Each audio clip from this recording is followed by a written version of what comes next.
My name is Josie Lobato, and I sort of feel like I belong here since my nephew and niece are sitting right there. Tama's my husband's niece, which is really my niece too. And I've adopted a Mateo. I'm a retired museum administrator.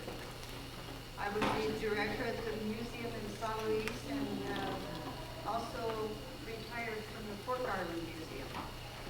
So, you know, I'm not really the true folk artist. Tiva was. I went to a workshop in 1988. I never met this woman, yet she's played me for a number of years. I wrote down here what I sort of thought about as I prepared for this. This video that we just saw is the same video that I saw in 1988. Tiva came across to me as a very sincere, caring individual. She wasn't seeking glory or money. She was just having fun. She was having fun putting her precious and sincere memories into colchas. And so that really, you know, that was a big thing for me. To me, she had foresight and so much vision. She wanted to leave something.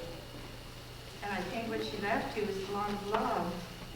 Every time you look at her colchas, you see love. She didn't seem to be threatened by anyone saying that her, for example, that her cows didn't look like cows. You know, she just did them. And I think that's wonderful.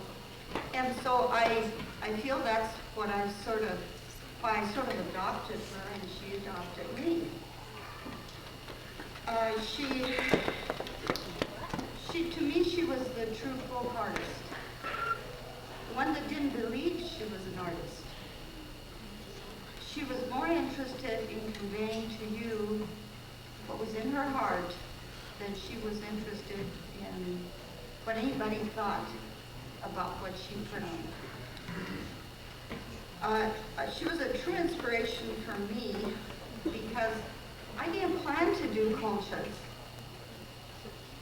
It just happened. It was just something I started to do.